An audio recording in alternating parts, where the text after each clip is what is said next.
Who are you? I hear you've been having some troubles, Father. Just treachery and betrayal. Are you sure you're not being a little dramatic? Well, what's new about that?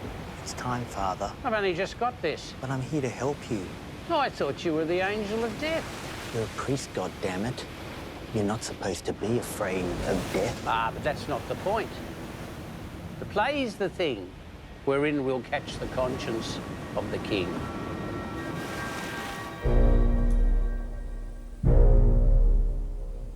Once upon a time in land far away, there was the naughty, and then there was the nice, and then there was the Hebrew, and then they were taken away by bad people in Babylon, and Persians took them away, and then eventually they ended up in exile in, where is it, Egypt. And then they were delivered from Egypt. Mr. Moses led them through the desert and dragged them into the land of the Canaanites, and lo and behold, the story is told that God said it. You can have the land, it's yours, but before you can have the land, you better kill all the bloody Palestinians. So they started killing all the Palestinians. And that's the beginning of the bloody story that goes on to this morning, isn't it? Political reasons. And your clerics are, don't forget by definition, politicians. And you don't want politicians running the country, and you don't want politicians running the church. You want prophetic persons who see through the muck and who say, oh, look, in the middle of all this pile of dog shit is a sparkling diamond. The suspicion is there's something mysterious when he was born. You got bloody angels and shit and shepherds and stuff and all that. So you got these three living as a middle-class family because he was a carpenter, which didn't mean, as the clerics love to say, that he was poor. In comparison with the clergy, the carpenter might be poor because they're filthy rich. Now, this kid, however, is born with an unusual feeling of connection with the human race. And then he does what young men will do if they've got this bug of social activism. Bloody Romans everywhere, and there's Greeks, businessmen ripping people off. So your Jesus goes to meet his cousin Johnny down the river, where Johnny's running some kind of a fundamentalist reform movement, telling all the locals they have to get in the river and wash themselves because they stink of capitalism and occupationism. And then your Jesus jumps in the river with Johnny and says, count me in. And then your Johnny says, no, I'm not worthy, because he knows there's something spooky about this bloke. And the bloody sky opens or something, and you've got the Jewish fascination with God's voice. This is my beloved son in whom...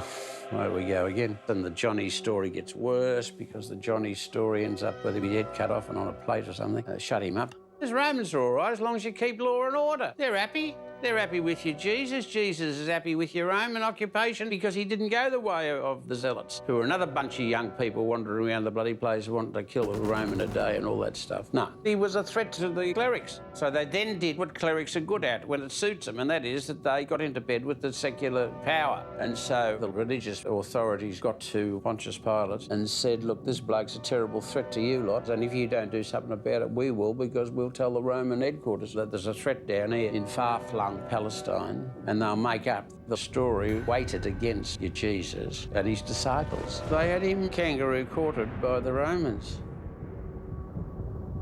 So he's dead, all right? That's the end of that. Hooray, he's dead, he's dead, he's dead. No, he's not dead. Poor Mary Magdalene staggers in and says, the body's gone. What the... So she meets up with some character who she thinks is the gardener. And he said, Mary, for God's sake, open your bloody eyes, will you? And she says, Jesus, which was the first time his name was used as a swear word. All of a sudden you see indications around the world that some people have taken him seriously. It's the Jesus movement, under the influence of the Spirit. So instead of having a lamb for Passover, you'd have bread and wine. This is my body, this is my blood. So shut up about all the other sacrifices, because you've got one staring you in the face. And it's bloodless. No more blood, no more blood. When the Romans say, listen, we're sick of these bloody monkeys in Palestine, so we're just going to clobber them. Destroyed the temple, which is in Jerusalem, and massacred people. Paul, the phenomenon, pops up somewhere. But he's also working for the extreme right wing of the Jewish society in Tarsus, which is pest extermination. He's on the way to Syria to do a job. On the way, he alleges that he has an epiphany or something. The voice comes and says, Saul, Saul, why are you persecuting me? Because he was Saul before he was Paul. And instead of being a persecutor, he becomes a disciple. And then he becomes the marketer of the Jesus thing, what we call the apostle to the Gentiles. Peter goes to Rome, to the ghetto. One of the mad emperors is in the middle of a persecution. Peter gets mixed up in it, and Peter ends up crucifying him upside down. I don't know.